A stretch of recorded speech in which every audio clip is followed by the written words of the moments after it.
Welcome to the Man Cave Podcast with Dan Casper.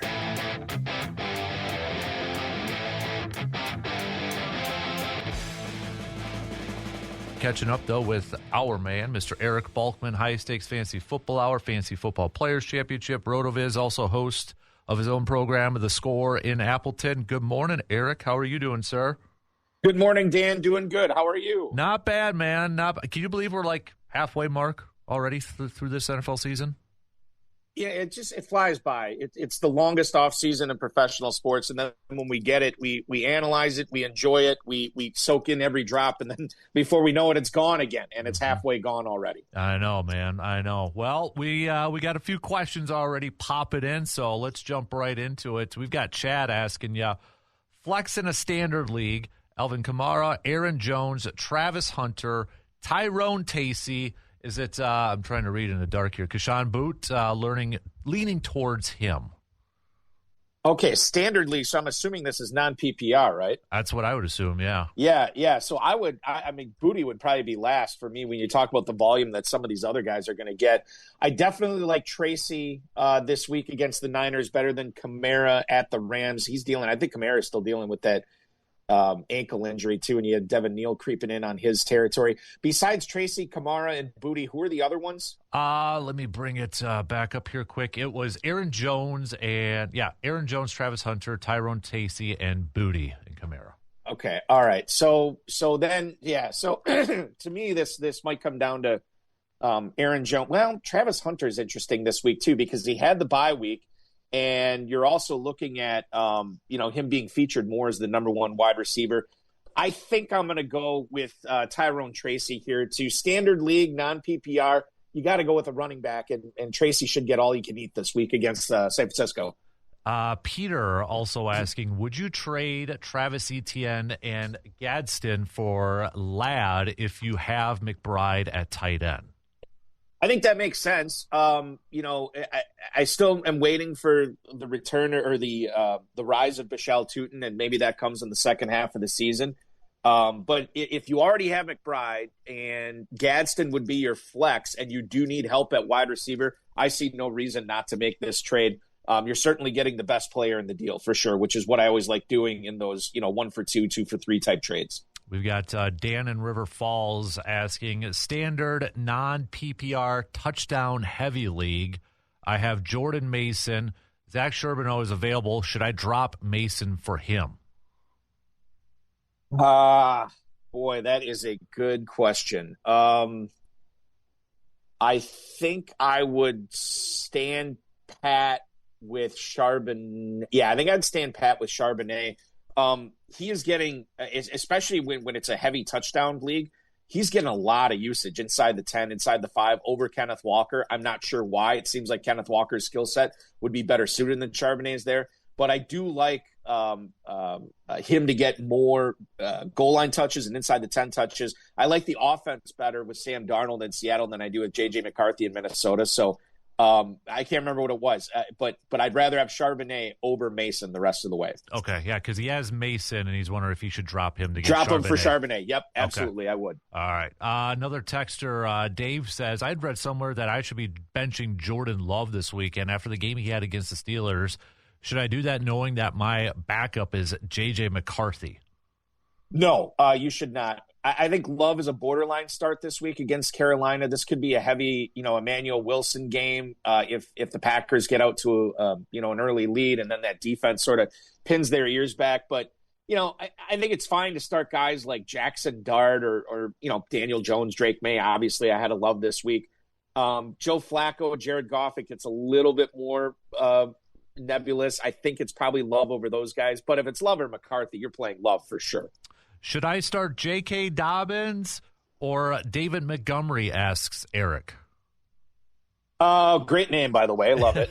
So let's do Eric right here. Between Dobbins, Dobbins kind of took a semi-backseat to R.J. Harvey last week with the 3 touchdowns.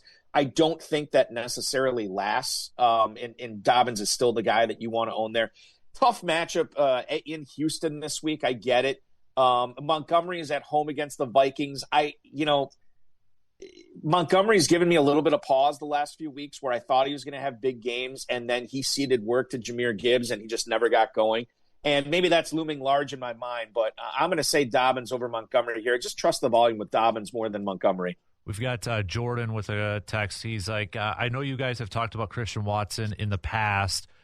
From what you saw, Eric, in that game Sunday against the Steelers, does it change your mind or your thinking on what if I should be bringing up, or excuse me, if I should add Christian Watson to an everyday starter for my team? Excellent question. And no, it did not. I was even questioning myself, Dan, watching that game. I'm like, maybe I got Christian Watson wrong. Maybe he is more of a guy in this offense than I thought he's going to be. And I wouldn't be surprised if he has 2 for 20 this week. I think it was a Watson week last week. 4 for 85 is great. I don't think that's sustainable in this offense, especially when you get Jaden Reed coming up, at the, in the next couple of weeks or whatever it is. I think that, and I tried to add, I haven't checked my teams yet. I tried to add Watson in blind bidding waivers last night in a few of my teams. I think he's fine to roster. He is far from an every week start for me, not even close. We've got Jason with a quick text. Wide receivers, PPR league, Jalen Waddle or Roma Dunze? I like both these guys this week. Waddle against the Ravens tonight, and then Odunze obviously is in Cincinnati. On Sunday, Odunze didn't practice yesterday, and he's got a heel injury. I think it was just sort of like a rest day to ease the pain and ease the strain on that heel. I'll say this: if Odunze does not practice today, you'll want to watch those practice reports. Then I'll play Waddle tonight. If Odunze does even get a limited practice today, I think he's worth the risk. And you start him against the Bengals, total that features 51 and a half or something like that in Cincinnati. So that's my answer. Odunze if he practices today. If he doesn't, you're going to play Waddle tonight. We've got Jim with a tight end question for you. He's asking, should I have TJ Hawkins in my lineup going up against the Lions, or do I take a runner on Theo Johnson from the Giants? I like Theo Johnson a little bit better than Hawkinson.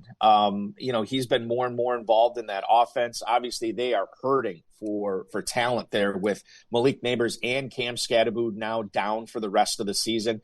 They need Jackson Dart needs weapons, and I think he is one of the better weapons that they have. Hawkinson, I know it's a revenge game going up against his old team, but it's also J.J. McCarthy, and I don't know how involved he gets in there. I would rather start the upside of Johnson rather than Hawkinson, who is sort of turning into a low-ceiling, low-floor type play lately.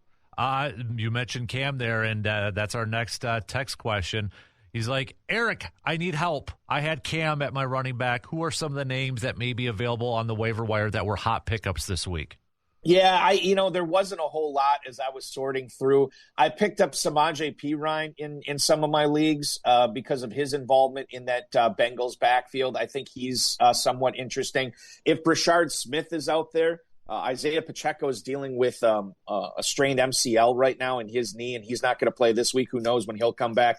I think he's interesting. Other guys that could be out there, Trevion Henderson, Tyler Algier, Kenneth Gainwell. I mean, there's no good answer on this. Ollie Gordon and Emmanuel Wilson, I put in some bids for on those guys as well. You're not going to replace Scatterboot, but just try to get somebody off the waiver wire that is an injury away type guy, and he's talented enough where he would get the lion's share of the touches in that backfield if the starter ahead of him went down. And a lot of those guys I mentioned, Brashard Smith, Ollie Gordon, Emmanuel Wilson, Samaje Perine, I think they all fit the bill. Adam with the quarterback questions related with the Giants again too. Should he start Jackson Dart going up against the Niners or C.J. Stroud? Yeah, it's Dart. It's not close for me. Stroud, I know, is at home, but that Broncos defense, even without Patrick Surtain, is going to be really, really tough. And we've seen Stroud have a lot of clunkers this year, too. I like the upside with Dart. I like the fact that he's going to try to make plays with his arm and his legs. Sometimes he's going to turn the ball over. I don't know if the Giants necessarily care about ball security at this point. They just want him to learn on the fly, and they'll forgive. They'll live with the interceptions, and that's what we like for fantasy. So Dart over Stroud for sure. I got another text here. Don't have a name to go with it, but he's asking about Josh Jacobs. I know he's getting the touchdowns, but not a ton of yards. Is he still a viable starter in fantasy football?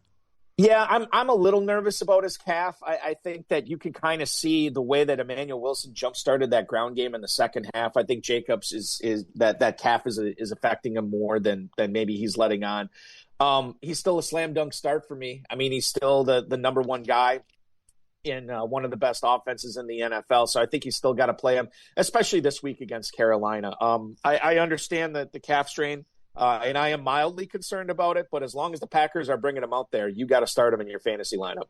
Another texter, this one is from Nathan. Nathan says, should I make sure that I start Marvin Harrison Jr. in the lineup going up against the Cowboys this weekend, or do I go with Ladd McConkey? Can you start both, I would say? Maybe? I don't know. Yeah, I mean, if you could, obviously Dallas has been terrible for pass defense most of the season, and Marvin Harrison's coming off the bye. So, yeah, I do like him this week. If you can only pick one, it's probably going to be Ladd McConkey. He seems to be the type of player that we thought we were getting when we were drafting back in August and September, and I think he's a slam dunk start this week. I wish you could play both. If you can't, it's McConkey over Harrison. Looks like he just texted back to and says his other receivers are Jamar Chase and Justin Jefferson. How the heck did he get those two guys? My goodness. This is what are you even listening to the show for? Like you don't need my advice. Enjoy your 4-team league championship. No, I'm just kidding. No, that could be an auction team, like a salary cap league where you just, end up buying up Jefferson, Chase. Maybe McConkey had his value depressed a little bit, and obviously people were down on Harrison after last year. So it's entirely possible, or maybe trades were done. I don't know. But, yeah, that's a good problem to have, man, for sure. No kidding. Handy Andy with the text, who should you keep, Marks or Chubb for Houston? I like Woody Marks better than Chubb the rest of the way. We're starting to see a little bit of the limitations with Chubb. And it was surprising that the Texans were using Woody Marks several times near the goal line, which to me should be Nick Chubb territory. And if Houston's not believing that's the case anymore, I think we need to start believing in Woody Marks over Chubb. So if you can only keep one, it's going to be Marks over Chubb. All right, last one for you here, Eric. It's another wide receiver question. Jameson Williams from Detroit, or where did the text go? Oh, Rome Odunze. Yeah, it's Odunze, not close. I bought into Jameson Williams. I thought this was going to be his offense this year. It just has not happened. High ceiling, low floor type guy. I don't want that volatility, especially when I have a guy in Rome Odunze who has been, quite frankly, if you look at the underlying statistics and the analytics with Odunze, he's been really involved. He's getting the targets. He's getting the usage. He's getting the high pass route share. It's just it hasn't happened yet in fantasy.